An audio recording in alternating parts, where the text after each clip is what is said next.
পট পরিবর্তনের পর চট্টগ্রামের বাজারেও বইছে নতুন হাওয়া। নিত্যপণ্যের দাম রাতারাতি নিম্নমুখী। এই ধারা অব্যাহত রাখা এবং বাজার সিন্ডিকেট ভেঙে দেওয়ার দাবি সাধারণ মানুষের। কৃত্রিম মূল্যবৃদ্ধি নিয়ন্ত্রণে নিয়মিত বাজার তদারকি চান তারা। কোয়ালিটি সম্পন্ন আন্তর্জাতিক মানের still bar CSRM, committed for better still. রাজনৈতিক পট পরিবর্তনের প্রভাব পড়েছে চট্টগ্রামের বাজারে। গত 4 দিন ধরে নিত্যপণ্যের দাম অনেকটাই নিম্নমুখী। কাঁচামরিচ, টমেটো এবং প্রায় সব ধরনের সবজির দাম কেজিতে কমেছে 20 থেকে 50 টাকা পর্যন্ত। কমেছে চাল, ডাল, চিনির দামও। সপ্তাহখানেক আগেও বিক্রেতারা যে যার ইচ্ছে মতো চড়া দামে বিক্রি করেছেন।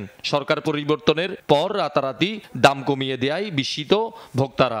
এ ধারা অব্যাহত রাখার দাবি তাদের।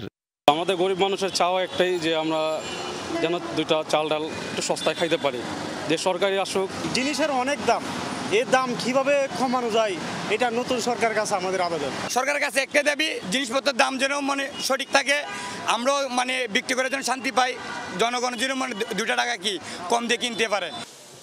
এতদিন বাজারে কার্যকর তদারকি না থাকায় কৃত্রিম মূল্য বৃদ্ধি ঠেকাতে ব্যবস্থা না নেওয়ায় অস্থিরতা সৃষ্টি হয়েছিল বলে দাবি সাধারণ মানুষের। বাজার মনিটরিং করে এবং আমরা সাধারণ যারা নাগরিক আছি আমরা যেন এটার সুফল পেতে পারি। বাজার তদারকি না করলে তো এটা কমবে না দাম। হ্যাঁ, ওটা তদারকি করতে হবে সরকারকে। প্রত্যাশা থাকবে শুধুমাত্র দ্রব্যমূল্যটা যাতে নিয়ন্ত্রণে রাখে। নিত্যপণ্যের দাম সহনীয় পর্যায়ে রাখতে সিন্ডিকেটের কারসাজি বন্ধ এবং ভোক্তা অধিদপ্তর ও জেলা প্রশাসনের মাধ্যমে নিয়মিত কঠোর তদারকির দাবি জানান ভোক্তারা। সকল সিন্ডিকেট ভাঙিয়ে দিতে হবে।